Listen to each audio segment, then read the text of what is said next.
Welcome to episode 53 of the NORT3YCAST podcast. You already know who, P Rose, and I'm joined by Keanu, man. You already know, man. Every single time. Come on, let's go. And today we are joined by another special Young guest, legend, man. another legend, another filmmaker, writer, director, producer, actor. Come on, the list goes on. Yeah, we're doing it the all. list goes Still, on, man. I doing it can't all, lie. bro. This room is compiled with some of the most Powers. legendary, powerful, emerging talent Powers, bro. the UK's ever seen. Do you get it? Legendary link It's up, true, sure. still. Come on, introduce yourself, man.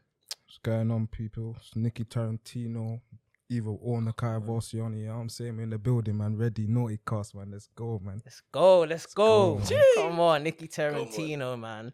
Let's start there. Like Nicky Tarantino, like that's such a memorable name, innit? Like yeah. it just sticks with you.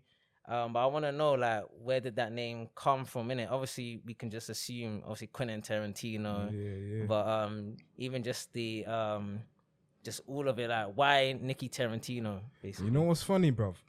It kind of didn't even come from the Tarantino thing originally. Still, like, it's going way back now. So fucking obviously, this is like, I would even go back to like Facebook days, innit? Like, I had my old Facebook name, whatever that was. But boom, now true, I was listening. You know what I'm saying, when I was growing up and all that, man was banging bare big at the time, and I was like 14, 15, innit? And he's got one song in it. I think it's called, which one is it? Is it Long Kiss Goodnight or fucking, it's one of them ones anyway, on the Life After Death album, innit? And he's like, watch Casino. He says a bar like, watch Casino. Yeah, I'm the hip hop version classic. of Nicky Tarantino. I was like, yeah, that bar's cold. I was like, yo, I didn't even know who Nicky Tarantino was still, but obviously, I think it's from King of New York or something like that, one of the movies. Right. But yeah, because I researched that later. But yeah, I thought, oh, that's man's name still. But since man moved to London and that, I just kind of kept the name running. But then it became a Tarantino thing. Still, man started getting into my movie shit properly, innit? So in a way, it did kind of become, because Tarantino is one of my favorite directors, innit? So it kind of did come to that. But before, it was just I was just fucking around still. But Yeah. you like to swear on this shit.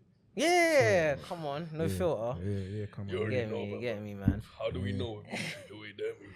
Yeah. Oh yeah, they're moving mad still, man. I can't lie. But yeah, Casino's a classic, man. Casino's I a love classic, that film. bro, one of my favorites. I love it. I still. think that's my favorite Scorsese film, actually. Yeah, it's I think definitely so. my top. I think so. He's got so many good ones, He's got man. so He's many, got so many, but that man. one's in It's my hard top to- still. Casino's mad. Yeah. I mad. love it. Just the whole that casino vibe and everything. Bro, that shit like, made me that want to was open up fire. a casino of my own. The way they was moving in there no, makes you real want to open talk. up your own, Yeah, bro. games That's for sweet. that and everything. Yeah, it was They had mad. what? They had what? Like even games? Vice City, like Vice City was giving me that kind of casino vibe too. 100%. Yeah, no, I loved it. Trust. But you said that you moved to London, innit? So where were you before, and how would you compare like the differences between living in London and where you were previously? Mad difference still, bro. Mad difference. True, Nottingham's like a small city, innit? Like, it's way different. But everyone I'd say from back home where man used to live in, that everyone's very much in that own bubble in Nottingham. I mean, it's true. It's kind of people from London. Everyone will say it's country, innit? But it's East Midlands really. But it's still country, to be honest. So yeah, man, people are just kind of everyone's stuck in it. There's only one town centre. Oh yeah, I'm saying it's mad small, bro. So Yeah, because the only people I know from Nottingham or that go there is that people that go to the uni. Yeah, well, that's what I'm saying. It's become a uni thing now still, but before when man was, there was nothing there. Like, that uni only kind of came up when man kind of moved here still, which is in like 2012. Yeah. So yeah, but the difference in between Notts and London is crazy, man. Like when I first came down here, bro, man, I was having the time of my life, bro. Central London, bro, was true. Like I remember when I come down here, yeah, I was in uni, innit? And went uni, innit, to come when I like my first venture down here, basically. And that, I remember I used to be on to my bros, they be like, yo, as soon as uni's done that, yo, let's go Central London, bro. I was on it, bro. It was I was like a tourist over here, bro. When I come down going Piccadilly and Central, bro, it was a mad outing for me, bro. I was out there chatting to every beer, I was on to everything, bro. True, it was just London. It was a mad experience. I'm coming from Notts and I'm thinking, bro, man, I feel like man's out here in the big city, man, studying film. Yeah, I'm saying it felt mad. I was thinking, bro, all my dreams were coming true, basically. I'm just thinking, bro, I'm doing it all over here, bro. Like, yeah, I think that's how I felt when I went to New York. Is it? Yeah, I can imagine that's the same feeling. New York is like, it's like London on drugs, man. No, bro, facts. It is. I can't wait till I hit there. Like I was thrilled. Like I was like, wow, like the world's my oyster when you go there, innit? When did you go? 2014. Okay. But I went with my school. Yeah. So like I felt like a lot of my freedom was restricted because you have to roll with your school and all of that in it. Yeah, so it'll be good to go back like as an adult in it and just experience it and everything in it. Hopefully soon in it. So it's when you come to London, that's when you started making films, and that's when you start to study, you know, filmmaking. Was that uni, college? Yeah, so that was like University of London still. So man, started that in like 2012. I graduated in 2015. I made like two shorts there, but then like after that's when I proper like started making like independent films still. So Scopolamine was like my proper independent first film still. But yeah, man, I can't even lie, like going to uni to study film and that, it kind of helped, man. Cause you know what, it basically allowed man to kind of like make the mistakes early in a uni setting where it kind of don't really matter, if you get what I'm saying. Right. Yeah. So I got all them like just making a film from scratch, man. Learned how to do that, putting your casting out on your Mandy's, your Star Nas, all of that. Contacting crew, getting a crew together, and all. It kind of just taught man how to do that from scratch still. Nice. And obviously I can't even lie, like I must have got a first for my final film, but I think it was weak, innit? I got a first. Big up, man. My shoot was rating it still, and I went through some mad shit with it. Like I'm always going through something mad with my film. Like bro, it's like the forces are always trying to work against me to stop the films. Been talking about this. It's like something happened with that film. Like I remember I hired an editor in it. Because I had other work to do and all my other courses to pass in it. So the film was taking up bare time. So I was like, bro, I can't edit this myself. I need an editor, bro. Hired some guy. He was a joker, bro. He came in and fucked up my film. I was pissed. I was upset. I remember I was on the phone to my mum and everything. I was like, Mum, what am I going to do? She's like, don't worry. So anyway, brushed my man's edit. I just did it myself, brother. I just thought, you know what? I just focused up and just patterned that on myself. And yeah, man, in the end, shoot was rating it still. But in the end, basically, just got man to learn and get all the mistakes out the way, basically. So it was helpful still. It was helpful, bro. I think that's I think that's something important as well, man. Like what you just talked about, like the editor and all of that. But I even have more questions about that. But that's something that I think is important, yeah. When it comes to your like films and everything like that, whoever's editing it, obviously, if it's not yourself that's editing it, the person has to see the vision, brother. I think that when it comes to like something like editing, someone's film, I don't think it can be like you just give them a script and then they do it. Because then you're gonna go through a long back and forth. A lot of the times as well, like, obviously, you probably would have mentioned it yourself, yeah, but remember, it was Red Flag, innit? Red Flag, it was Red Flag, innit? Like, the editors, they would move long and they'll move long, everything like that. Yeah, man, that's why I think it's important when it comes to like these making films and everything like that, man. It's so important to like get a crew and everyone that's really on it, man. They're really invested. 100%, bro. Seriously, this is what I'm saying. Like, just to add on to your point, bro. Basically, you need everyone who's collaborating need to kind of have a full, deep understanding of the story, but your editor especially, bro. Because like my man, I just kind of got him in, and he didn't really understand the story. He was one of them ones. He didn't really understand. He was just doing his thing. He was trying to get a quick change, I guess, in the end. Yeah, I'm saying, but no, that's not the way. I'm saying that it's probably best you're early when you're starting out. After that, I edited my films myself. Really, like the next ones I edited myself. Like Scopolamine, I edited myself. Really, but I didn't want to go through that again. And you know your story the best. Yeah. So I thought probably it's best for a man to kind of just, even though I hated it still, but really it was the best idea. Bro, certain people just won't get it. The average want a quick change. They won't take it as seriously. It's just long. So yeah, early days I'd say probably edit yourself. That's also another thing though, because you need to actually, when it comes to editing, you gotta be in constant contact with that person. Yeah. It's like you really want to actually have a good relationship with them. Bro, that's what's mad. Imagine I got the edit done for kids via email, bro. Yeah, I remember. No, that edit was mad. It was just a mad process because I've heard all about it, man. But that's So you didn't edit it? No. Oh. Yeah. I found because another mad thing happened in it, but I don't know if you want to get into that, but yeah. Yeah. Let's get into it. Actually, talk about the film Before Kids. Yeah. Well, how do you pronounce it? Scopolamine.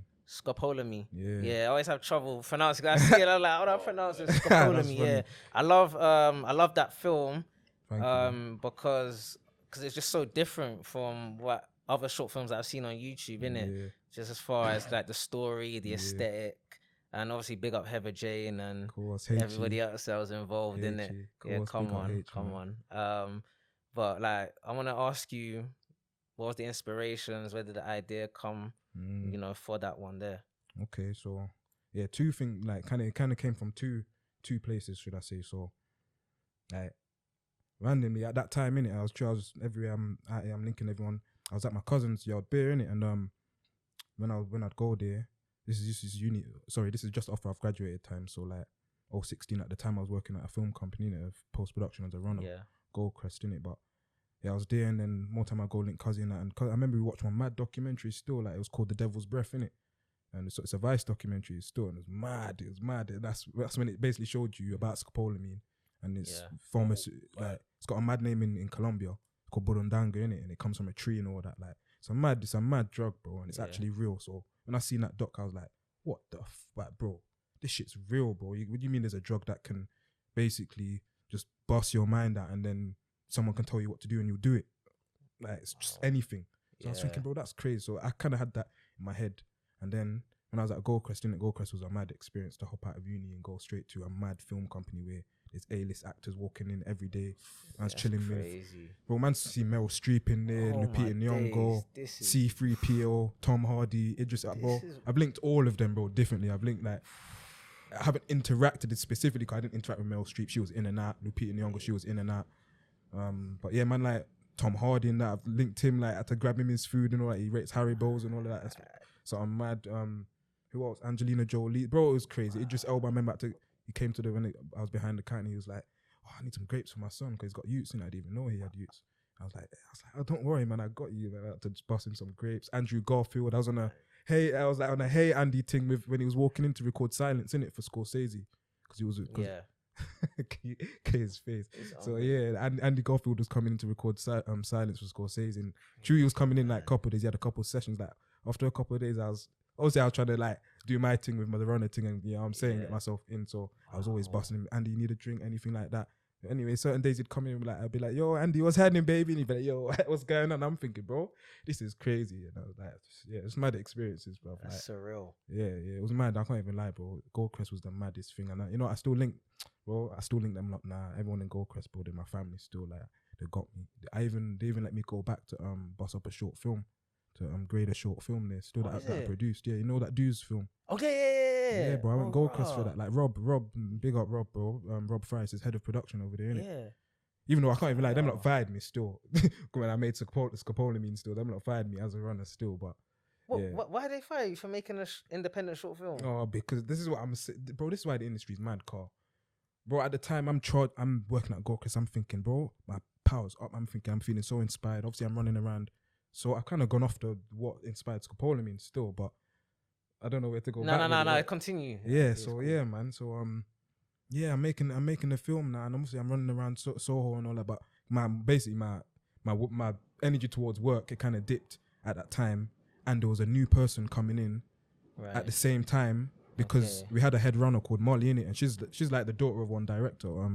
She's the daughter of one director still, and he bossed her anyway, basically. But Molly was the head runner. She was like our age, so everything was cool. But then, true, she was kind of our age, and Rob felt like she was letting us just do our thing. He said we needed to pattern up, and he got a new some lady, and he got some older lady in, and she's coming at the time, and I'm just making this film in it, so it looks like all I care about is this film, and I'm not trying to do the runner work. But really, it was just a thing where that week I just kind of had to just lay back on the runner thing. And obviously, I was using Gold Crest to have my meetings every day. It was lit. I looked lit in there, like with all the actors. I'm bringing them in for meetings at Gold Crest, script readings at Gold Crest. It was lit, but obviously, I wasn't really doing my running thing. I'm starting at 8 and then finishing at around 7, and then 7 p.m. So starting at 8 a.m, finish at 7 p.m. From 7 p.m, I was shooting to like 4 a.m, and then I go home, back to North, and then I have to make it back to work for like 8 a.m, bro. So I'm coming in and I'm tired, bro. So I'm upstairs in like the edit suite, sleeping in that. And obviously that week, Lisa's just come in. That's the name of the head supervisor and that. And she's just thinking, what the fuck? He's not serious, bro. Like, this looks like I'm taking a piss. But really, I'm just busting up my film. I'm just going so hard. You know what it's like to make a film, bro. You just need to focus and go hard until it's done and shot. Anyway, brought man in for a couple meetings, and they're just saying I'm falling off, bro. And then it was just like, let's just call it a day still. Yeah, and that was kind of it. Yeah, and that's mad. Because I always find that these companies are always actively trying to find your replacement. They always got somebody there getting them ready just in case, you know what I mean, the day comes, innit? Of course. But it's sad, man. It's sad that has to happen, innit? Because Gold Crest, that's a cold company. Like, you had all these actors coming in. Most people won't even know about Gold Crest, bro. Yeah. But back to what inspired it anyway, that documentary, and then the fact I was running around as a runner in Soho, innit? Yeah. I'm thinking, bro, like, obviously Soho's a bit of a man know kind of what it's known for, like back in it's a bit mad, you know what I'm saying, all that, and them sex shops back in the day and all of that still. So I'm running around and all these neon lights are there, and I'm thinking, bro, I have to shoot around here, bro. I have to make a film, bro. That, you know how we think. When we see a mad place or we see a mad location, we're thinking, bro, we have to shoot here, bro. So that's kind of what inspired it still, like that drug. And then I'm thinking, wait a minute, I can set the whole film around Soho, innit? Like, it's a cold place to shoot. It's this sex shop thing. It suits the character. Yeah, I'm saying what she does. She's kind of like a escort anyway. So that's kind of how that's where the inspiration came behind it still. But the story, I just made that shit up. Yeah, no, that's fire, man. I enjoy that one a lot still. Oh, I love, man, because that's one of my favorites, bro. Yeah, like, yeah, bro. because it's not appreciated. Like I wish that had as many views as Kids does. This is what I'm saying, gang. This is what I'm saying, my bro. But it's like I don't know, the audience now, they want to see this street shit, which is kind of mad. But bro, I'm onto that shit, which is why I kind of wrote Bookiville. Obviously, normal. Oh yeah, I see you tweeting about it. Yeah, bro, I'm trying to like do shit like that. But obviously, people just want to see the street shit, which is funny as fuck, innit? That's what people want. Hey man, I mean that's what the media wants to promote, innit? Yeah, that's what the industry wants to push. That's what they want to project on us, innit? That's the thing. Which is unfortunate, man. It's really unfortunate. But have you got anything to say on that? Anything to add? Oh, the only thing I want to add is that, man, I'd say the same thing, man. Like when I saw it, it was just different, man. And I think, I don't know if I should say sadly, but yeah, I would say sadly. You wouldn't even think that like it was a black writer who wrote it. Yeah.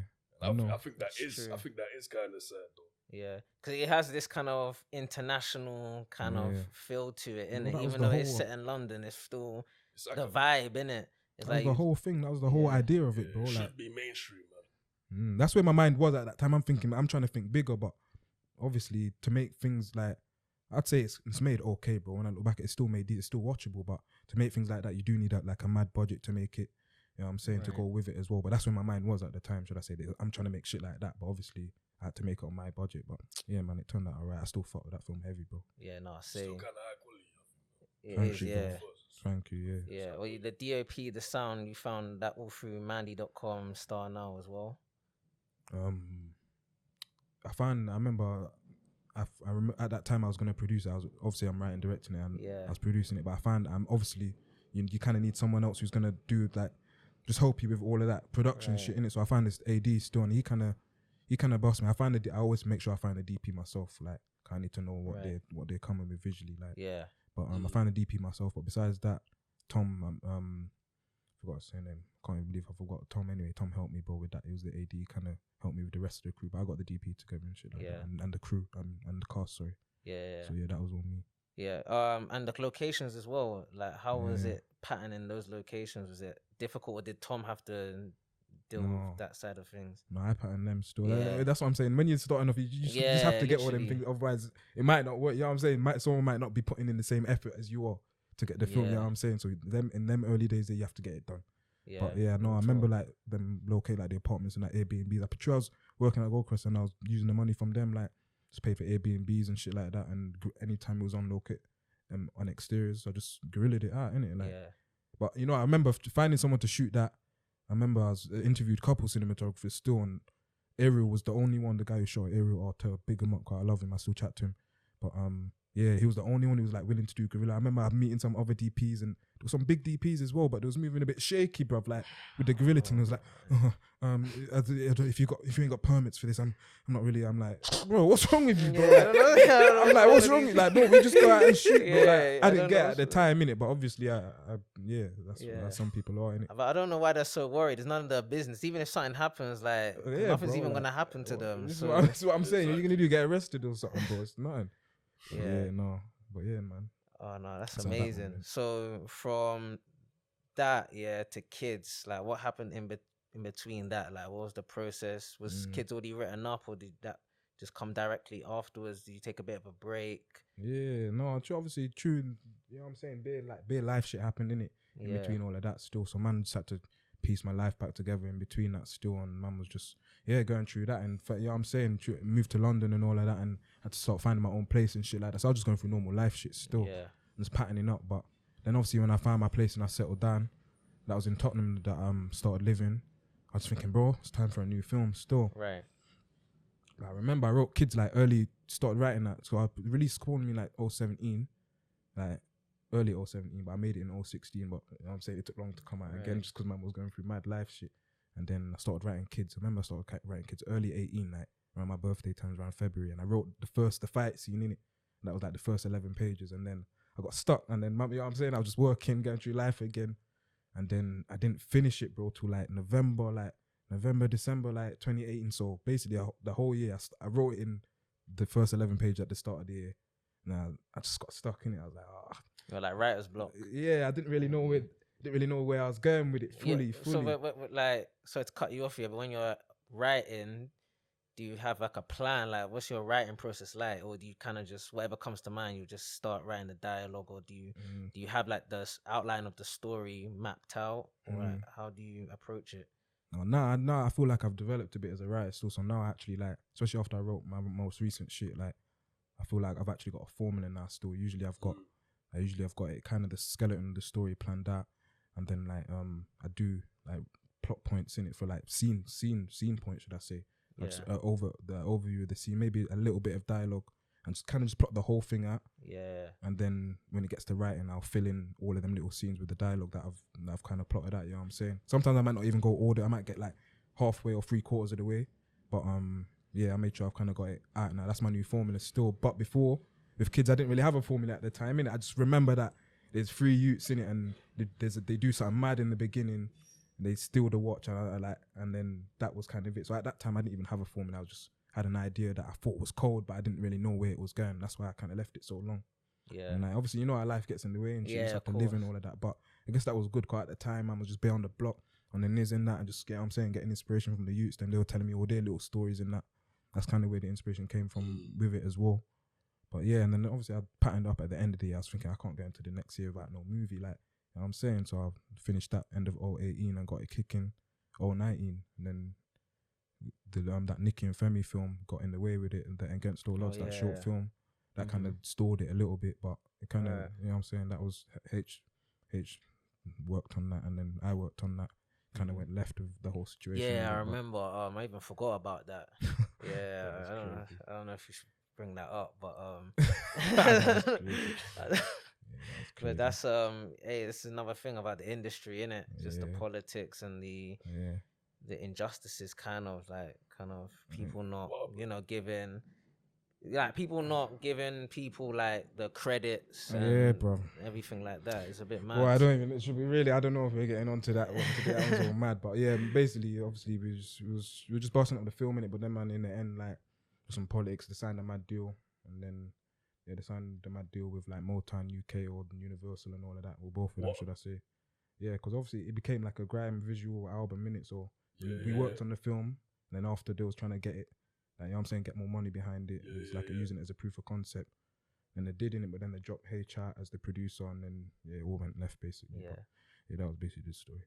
Yeah. It was for the film called Against All Odds, innit? Yeah. You seen it? Yeah. Where is that again? Is that NYM? No, it's not NYM. It's on YouTube. It was on YouTube, yeah.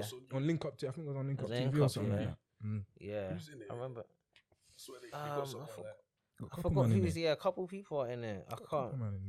The name doesn't come to mind. It's a big film, though, innit? Yeah. No, it was. Carry on, man. But I know. But how was the casting for Kids, and in terms of like even just the cast and the crew as well, and bringing like Leon on and Sophie and Gabby, like how did that all come together? Do you find all the man on starnowmanny.com as well? So obviously, remember, like, H was the lead actress in Scopolamine, innit? Yeah. And obviously we've been friends, close friends since day. You know what I'm saying? She's one of my best friends, bruv. And then I was kind of stuck with where I'm gonna go with Kids. I had it written now, and I was like, H. I was on the phone to her normal. I was like, H, I need a producer, man. At this time, I'm thinking H is just straight acting, innit? Because that's what she did. So I'm not really trying to think of her as a producer. But she was like, what about me? Like, I can do it. So I was like, all right, cool. So can we do? You know what I'm saying? We work on another film together, and then we started busting up, and H. It was H that had the link with Leon and all of them lot from Reading. She was like, I know some guys from like Reading. H had the link to all of them still. I was like, that's crazy. Yeah, all of them, bro. True, they all kind of work together anyway. Big them up, man, because they're the coldest. Yeah, they are. Yo, they're the coldest little unit, bro. I'm telling you, man. Yeah, bro. All of them, bro. But yeah, H boss man on them still. And to be honest, I had chats with Ariel, I wanted to work with Ariel again, the one who shot Scopolamine, but it was just timing. He couldn't really do it. He was working on it. It just didn't work, innit? So ended up using them, and then man, it was mad. Leon's cold, bro. He is. He's cold. Because it was even through kids. That's how I knew about him. Because Caleb was bigging him up. He was sending me clips of kids saying, "Yo, bro, look at the visuals. Like, your films need to be like on this visually." And I was like, you're speaking fact. Like, my jaw dropped when I saw it. I couldn't believe it. I think something like that is just crazy, man. Because I think that was all just a domino effect as well. Because and that's actually code that you actually use Leon though. Like one of the first people to use him. That's actually that's code. Because for a long time, with short films, and I feel like it's moved now. It's moving now. It's moved pretty much. The films would be like the visual quality wouldn't really be that good. You know what I'm saying? It's you know what? Personally, if you ask me, they look more like music. Like the shot, they look more like music videos, like quality. They weren't like there's a certain cinematic quality that you need to have, and that cinematic mind that you need to have. Leon had that, and that's what I'm always looking for anyway. Because that's how I think. I think that cinema shift a lot. Just that one thing. As now I feel I really think that shift like a whole new culture and a whole new way of making films. The reason why I like it so much is that it showed like you need to like take this seriously, man. You know what I'm saying? Like this isn't just a joke thing, man, like a play thing. Like you gotta take it seriously. Because at the end of the day, in a few years' time, when you look back, you wanna look back at something like amazing, like quality. Like the quality still holds up, innit? You need it to hold up, bro. You can't make it think, bro, this looks. You don't want to be thinking this looks. You need to still have that. There's a certain quality that you can a basic quality that you can have if you know how to shoot and all of that. Yeah. If you know who to use, and you know what I'm saying, Leon's got that in it, so but it makes sense, bro. Change things though. I like that change as well, man.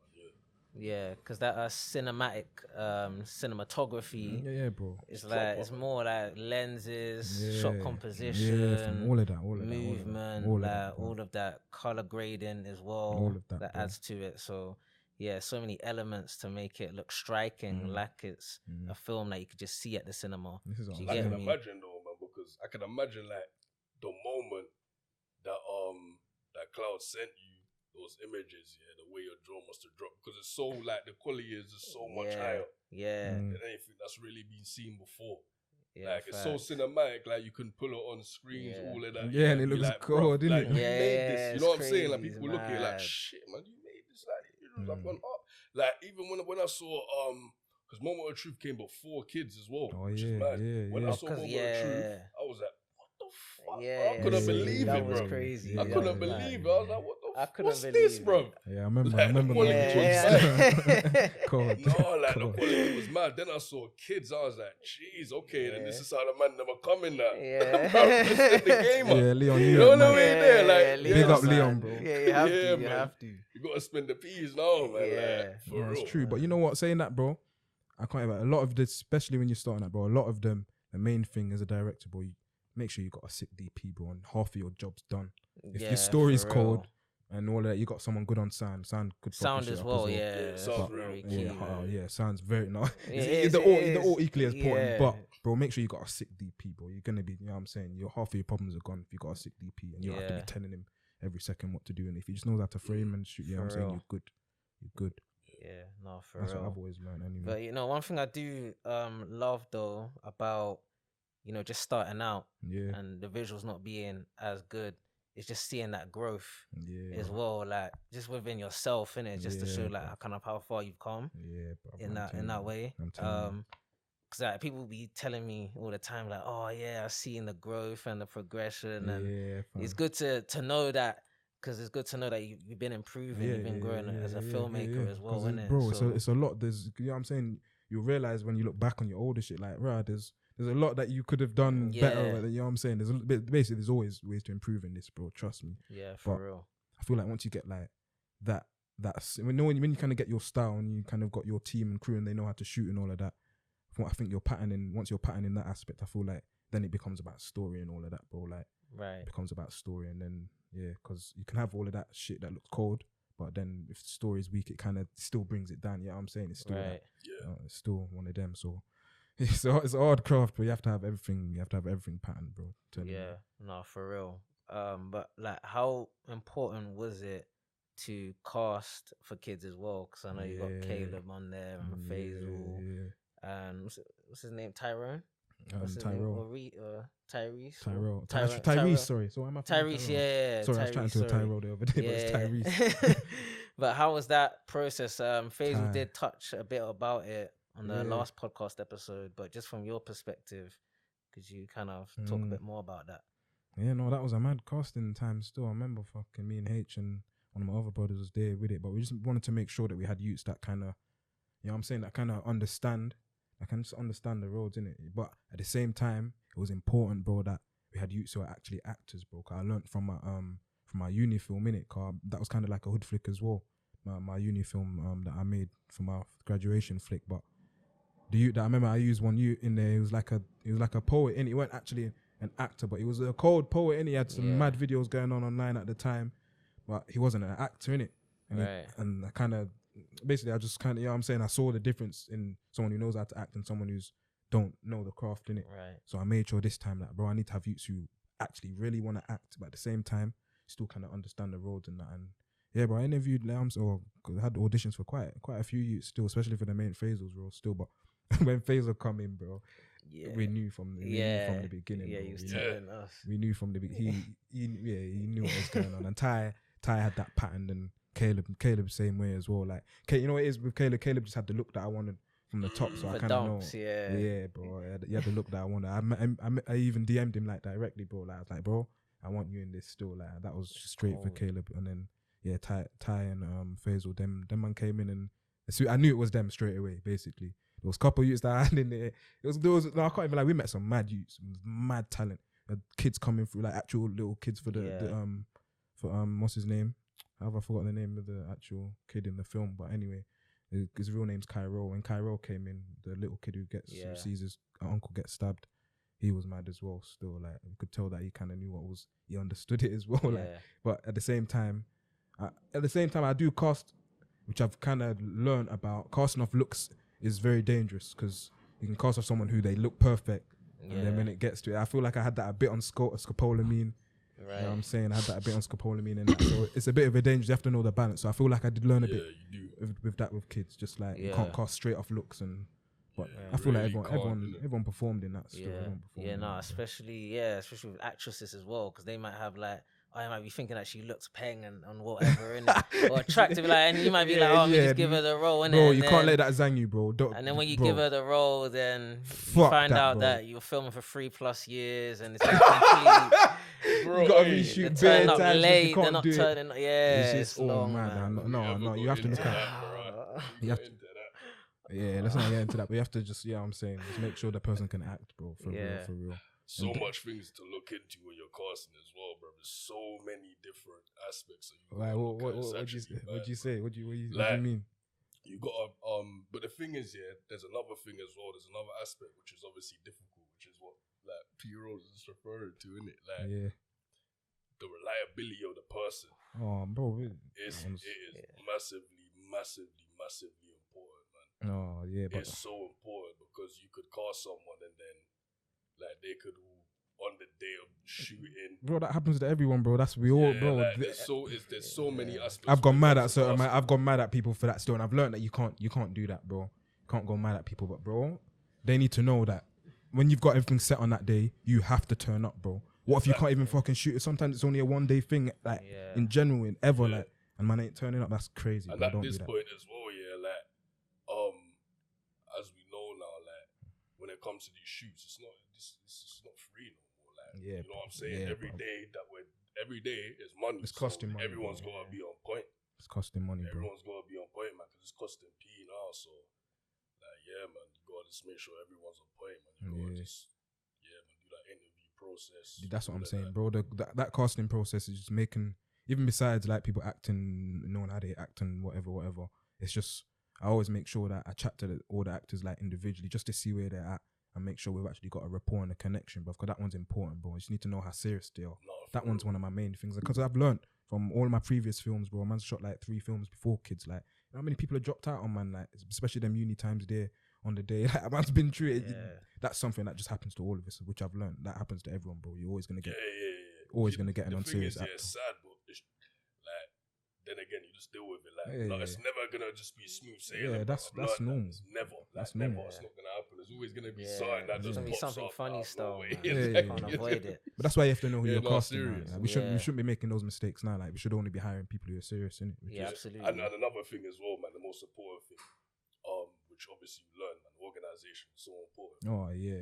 So important, man. Way ahead of time. Yeah. That's a lot. But that's why it's hard to do everything. That's why you do need it. Like, you kind of do need a producer or someone like that, or an AD or an AD who, if you're doing all the writing and directing, but you can't do everything, bro. No, you really can't, though, man. Like, especially you can still, but like you at least need someone to like bounce off of, bounce kind of different 100%. ideas of like, how are we gonna actually do this? Bro. How are we doing this? How are we, you know what I'm saying? Like setting deadlines and that. All of that type of logistics, everything, bro. Like, my mind ain't really. That's why I definitely do need a producer, because my mind's usually just on the creative side. You know what I'm saying? How the shit's gonna look, what these lot need to be doing in that, and location wise, I probably know what's going on. But logistics and having everyone, what time everyone need to be. You need to come at this time. You can come here. That's so long. I need someone else to do that, man. It's a bit mad. I've done it before, but it's too much to do.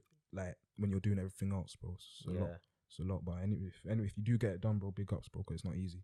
Yeah, for real. It's always been a challenge to juggle all those things, because you want to focus on just the directing side, but now you have to focus on all these other things, and you might miss on this wasn't a good take, but because you were looking at the camera and you were looking at all these things, and you didn't have trust in. That's why I'm saying, especially to have someone who you know you can trust on the camera, bro. So just to take that pressure off you still. That one's big still, but I get you, man. I feel like you've been busting it up though, like. I mean, you've been doing everything. I feel like you've been doing everything. No, I started off that way. And then that's when I realized I need to like get people to help me out with the DP and the sound and everything. Though, man. That's so cold though, man. Like how you was pretty much doing everything, and I remember seeing it as well. I was like, gee, how the fuck, like how? Bro. Remember I was talking about Sushi Sweets and that thing there, bro. I see you like busting the camera and all that. I'm like. And you have the mic on it. The mic, the mic on the top as well. For the serious. Big up, man. No, it was hard. It was hard because the only reason I did it that way, because obviously, as you were saying about relying on others, innit? So I just had to kind of just do everything myself just to start out. No, like, you do, bro. You have to do. At that time, nobody had nothing to believe in it because I was just starting out, innit? But obviously, as I started to build up my catalog, my portfolio, then that's how Leon, he saw the work and was like, I'm on this, you know what I'm saying? So it's from there, that's where like people are jumping on board. But early days, just to get started, you have to kind of do certain things yourself. That's, that's just my path. But I know it was quite a kind of, it was a lot turbulent process for kids, right? Because I heard stories of your laptop getting stolen First in the end. Shoot, and then also the editor pouring coffee on his hard drive and that. The laptop got knocked off in it. Like, it got knocked off the table. So coffee didn't drop or nothing. Okay, cool. That's a mad. I don't know where I heard that one. But no, when I was. Bro, it just got knocked off while I was on the loss. I was editing the first scene, which was I was editing the first scene in it, but that was like the lost. I was like 95% done. No way. And I was using my old hard drive because my new one got stolen on the first day, along with the laptop, which was in my bag on the block. Joke thing. I was there busting it up. I was using like some makeshift laptop. I was going to Bay colleges, but at that time I went to Jammers Yard, didn't it? Because we shot that against all odds film, innit? Yeah. And I was using his son's laptop, innit? And obviously my old hard drive and shit, but man ended up knocking it off. I don't know what he was doing. He was tweaking. He knocked it off, brother. And my hard drive was old. It just stopped working, bro. I lost the whole film for time. So yeah, that was. No, but thank God you had a backup though, innit? Yeah, Leon had the backup, but at that time money was money was short, and then it was getting like COVID times as well. I don't know what to do, but Leon was all the way in, where does he live, like Worcester or something, Slough or something, Windsor, that's there. it, or something. Like Leon was Quay, so I was like, how the fuck am I gonna get this footage to? And then where am I gonna get an edit on? So I'm saying money was tight at the time. I didn't know what to do, bro. So I just left it for time, bro. I didn't know what to do. Obviously life was going on again, you know what I'm saying, like. And then yeah, bro, it got two lockdown, and then I was just thinking, bro, there's no way that I can make like 2 years go past, bro. Everyone, them like Fezzle, Ty, everyone, Clouds, everyone's asking me like, bro, where's the film? My mum's been promoting it for time, bro. It actually stressed man. It stressed man out to mad levels, bro. But it just got to that time in lockdown. I remember I went shop. I'm coming back and I'm thinking, bro, mum's just looking to this guy. I'm thinking, bro, there's no way that I can have like 2 years, bro. And True Nothing was going on at the time. I thought, you know what? People ain't really doing much right now. This might be the best time, bro. I had a little change. So I thought, let me put something out on Mandy, innit, for an editor quickly.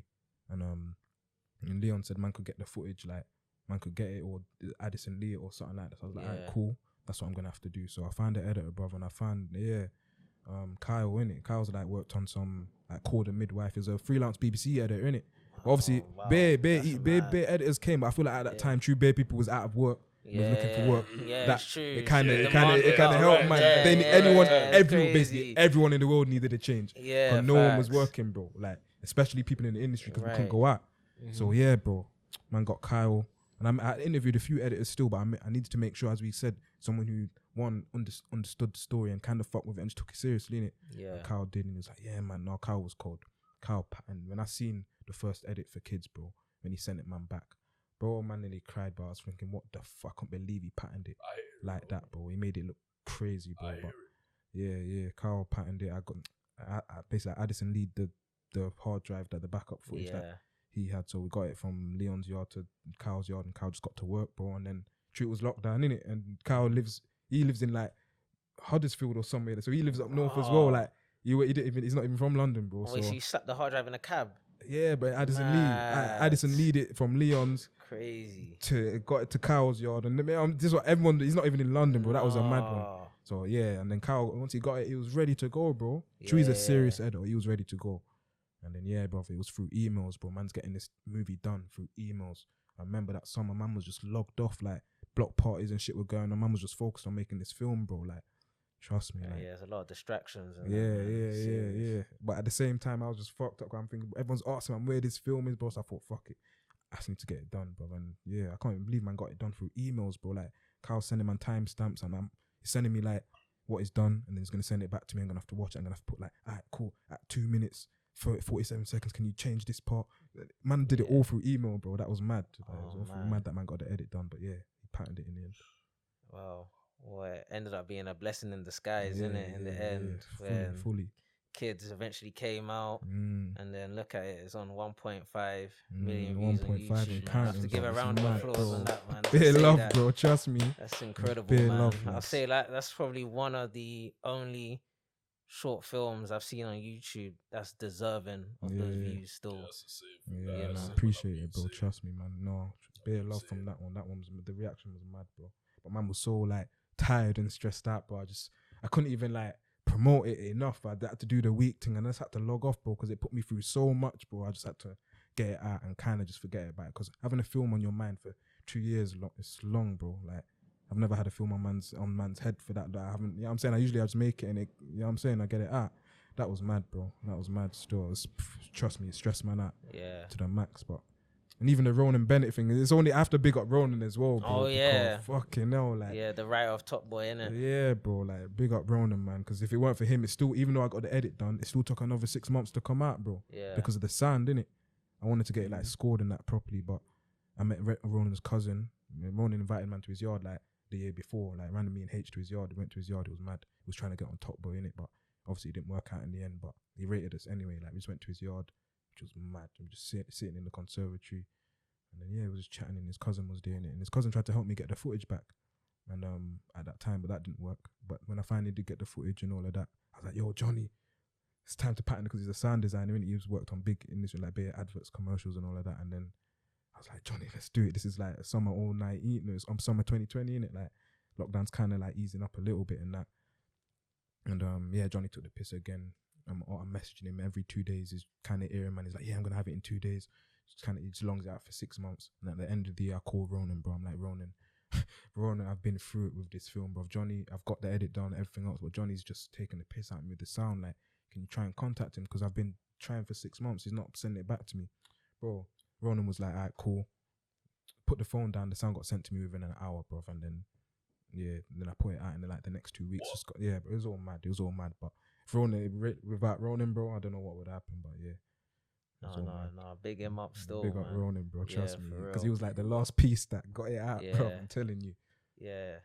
No, seriously. Because I know Ronan, I know, a few people, including myself, are a bit, skeptical because obviously he's white, right, and Top Boy, innit? Yeah. But obviously he has a lot of assistance, like help with people, like saying, "Oh, this is how you speak on the roads and that." Yeah. So I have to big him up for being like open. That's why Ronan's a bad thing, innit? That's why Ronan's a bad, because Ronan's logged in. Like, he doesn't just look at the culture and think, "Yeah, right, let me try and just cut it," bro. He actually talks to the people. He'll even get people on, like who's whichever experience that he's fucking with and whatever. Like, he'll hear a mad story and he'll get that person on to write it, bro. Like, or help him write it.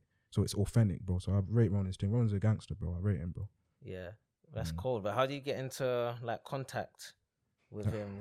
That's mad. Still, when I was writing Kids in 018, innit? Yeah. I was thinking, obviously Top Boy was the only like thing that man rated that was, I'm trying to make something on them levels, innit? So I'm thinking, but I need a reference script, innit? So man just DM'd him on Twitter, bro. I just found him on Twitter, bro. And I was like, hi, bro. Obviously, man's respectful. I know how to chat, like. And fucking yeah, bro. I was like, Ronan, can I have would you be able to send me like a script for Top Boy or like whichever one, like just so I can have it as a reference? Because I'm writing something that's similar to that right now, bro. He hit me back and I'm thinking, oh my look. He's like, yeah. He's like, hey Kai, whatever. He was like, I can send you the first Top Boy, which is the what I'm saying, Top Boy Summer House, because this is at that time that was doing Netflix and all of that. I don't even think it had come out yet, but everyone knew they was doing Netflix. So he's like, he can't send me that, but he can send me the old Top Boy, innit? So he sent me the old Top Boy. I've still got that now. And I did actually use that as a reference still, and that kind of helped man write kids, 100%. Yeah. Yeah, and then we stayed in touch, innit? Like, that's what I'm saying. Later in that year, me and H was like, she was like, Kai, shout him back and let's try and get on Top Boy, innit? So we DM'd him again. Me and H double teamed him, and the thing is like, yo, me and Heather trying to like, we're still trying to get it in, like, you know what I'm saying? Like, and he invited us to his yard.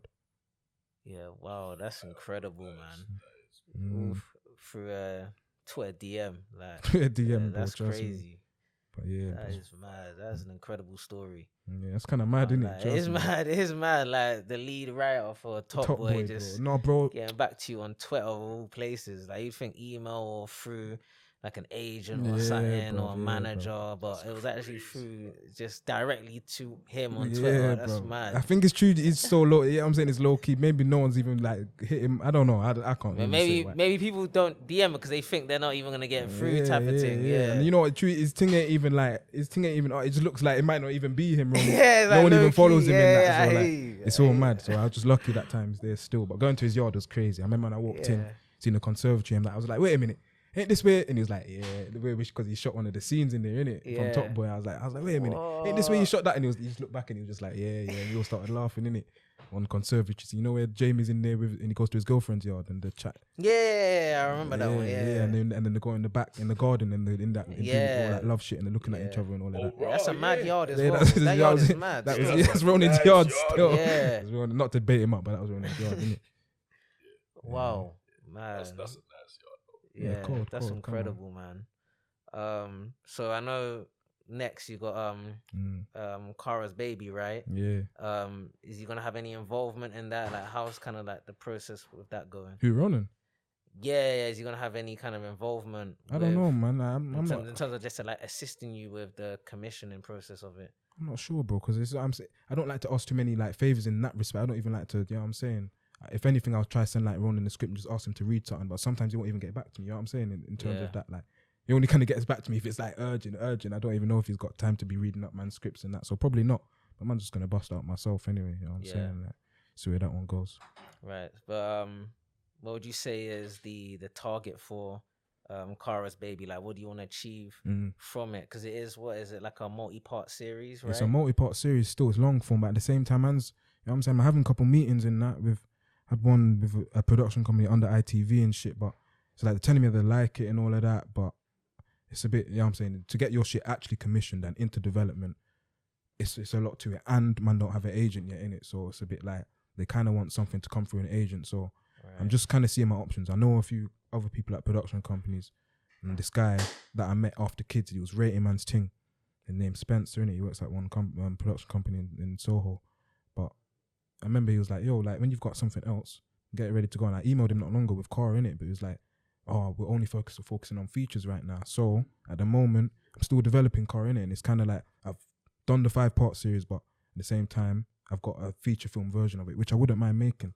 So I'm trying to link all my options basically. If someone's saying they're only making features, I can turn it into the feature version in it. I'm gonna try bust it over to him, see what he says. But people in TV, I've got the TV version as well. So I'm just seeing where it's going, bro. I'm seeing where it's going with this. I don't know when it's coming out, but it will come out. But see who comes through with it, man. Yeah, literally, I'm doing the exact same thing with Hate to See It, and I feel like that's just the way forward now, isn't it? Yeah. Especially the way that YouTube be acting up with the whole demonetization and the age restriction and just the crippling of it. Like it just marginalizes your creative freedom. Yeah, because now you know, I can't add profanity or violence or sensitive topics because YouTube is just gonna come down on music it. Track or something. It's just mad. Yeah, like, I think kids is only like half monetized. Like no way it gives you the half monetization. Oh, you got the orange dollar sign. The orange one. But it's not the full one. But wow. So where YouTube? So kids is actually demonetized then? Yeah, but to be honest, I didn't actually make no peas off it like that. I made like a little change after like under a bill like £50 or something because it became a partner, then eligible for partnership. Yeah, I only became eligible from kids. So if I release anything now, I'd probably get a change from it. But at that time, I didn't have you need to have a certain amount of 1,000 subscribers and 4,000 watch hours. Yeah, exactly. So no, it's all mad, man. I'm trying to avoid it like the plague, innit? Like, the only thing I'm putting on there is like the podcast and then maybe trailers and behind the scenes and whatever. But bro, I'm not even a YouTube filmmaker. Kids just had to go on there because it took so long to come out, and I was like, I can't hold it no longer. I'll just bang it out. Yeah.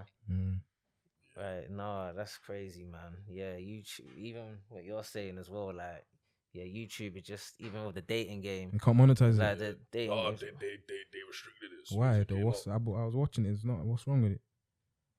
See, we're asking the same thing.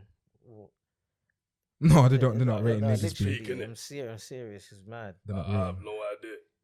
Because I'm thinking, where's the madness in there, bro? Yeah, they don't really know, man. They restricted it straight away, bro. But I can't even diss YouTube too tough because they was busting up. I don't know. They had they bust kids. They had it on the front page, everything. Like I can't even diss YouTube still. Like. No, you can't still. But that's the problem though. Like if the restriction that they put on my thing, they wouldn't even be able to do it. When they age restrict something, they want to hide it. So basically, if you search it, like it's so mad. Like if you search on your TV, they'll blur out the thumbnail.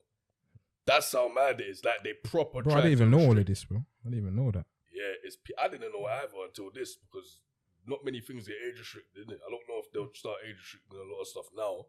But is that what they're doing now? It's peak. It's deep. Yeah, it's peak, man. It's actually bad. Fucking hell, I mean, YouTube, they bust me early days with beat and delete, innit? Yeah. But they've just changed as a company. Yeah. And just, I don't know, it's just very, like, they're just thinking about advertisers now, innit? Yeah. And they're just, it's crazy now, man. You really can't upload anything nowadays. I'm glad that we kind of got some shit out in that time, I guess, bro. I guess I could be thankful for that, but I didn't even know they was on that. I wasn't trying to release another film on YouTube anyway, but it's mad. Like, imagine putting all that hard work just to upload it to YouTube, just for them to cripple it. It's not in the algorithm. It's just basically been shadow banned. Like, that's all mad, bro. Like, not even shadow banned, they ban it, bro. They in your face, buddy. Yeah, literally. It's a joke thing. Still, man. YouTube fixed that up, bro. For filmmakers, you lot need to do something about that, bro. But they want you to make like a certain type, don't it? The only way of fixing it is probably if you make like it's a typical like type film that's the only way. Bro, that's the only thing I can tell you, man. Loads profanity, Yeah. No, how you meant to make something real, bro? That's what I'm saying. You can't. How you meant to make something real, brother? Like, Yeah. do they know what the fuck is going on in the world nowadays, Yeah, bro? they Like, don't. like, bro, the world has gone mad. How you not meant to have any form of violence or profanity? That is mad, bro. Yeah, and it always feels like they're promoting like and pushing the same type of film as well. Yeah. It's always like something violent, or maybe something, or like, you know, your hood film, kind of like your typical one. Obviously, like kids, you like describe kids as like a kind of like a hood film. I guess it is still, but it just like with kids, like it's different. Yeah, and it's like it's the best form of that. You know what I'm saying? Like a lot of people have attempted and tried, but they failed massively. It's hard to get hood flicks right. Kids is the best short film of that on YouTube. Mm-hmm. So that's cold, and the way YouTube pushed that is cold. Yeah. But the other ones, I'm just like, come on, like. Do they be pushing them like that? Yeah. Is it? Yeah. But how are they pushing them though? If you can't even monetize it, also, I don't get that. That kind of for some reason those films are monetized, which doesn't make sense. So it feels like, as you were saying before, innit, like the world's just against you, innit? Yeah, because it's like, why are those films monetized, but Dating Game is. Is that what they try? So basically, they like to promote the violent thing in a way. They're kind of alright. It's like an agenda. That's kind of what I feel personally. It must be, bro.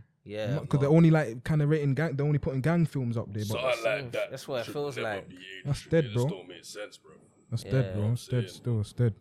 Yeah. But I guess you know what it is. I guess it's a thing where they know that brings audiences in. Which I was going back to what I say. All the kids now, or however old the age range, just want to see some street shit, bro. Yeah. That's what people kind of want to see, which is mad, but. That's unfortunate though. But the thing is, true man come from the streets, bro. I don't care. I don't really care too tough about that. I want to make some other shit like Scopolamine. I don't care about, because that's, you know what I'm saying. It's not that man don't rate, but you know what I'm saying. I want to make some other shit. What was your decision to release kids on your own channel instead of somewhere else, like, you know, like a MYM, for example? Like, I'm not trying to make you, you know, expose or whatever, innit, or take shots or whatever, but just. Yeah, not even MIM or Quiet God. I don't even know. I might know them, but I've never met them personally. But you know what it is? Like, obviously, when I was just about to release it, and I was talking to a couple people, one platform in it, they basically dissed me, bro. Like, there was like, I'm not even gonna mention them still, but one platform that we know about, one of these film platforms in it.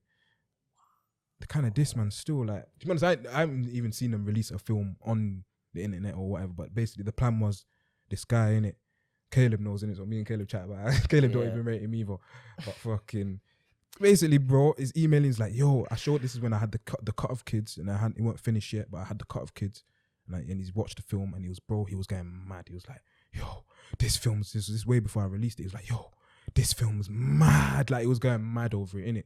Obviously, he showed this cut, he's like, yo, we want to like have a screening for you, do a Q&A. Yeah, I'm saying we want to release it for you, whatever. And then I was like, all right, cool, I'm ready, bro. Like, I love that. Of course, I'm ready. And then I must have, like, a few months must have passed in it because I was still trying to get the sound done. But it was like, and over this time, he was asking me, where is it? I'm ready to do it.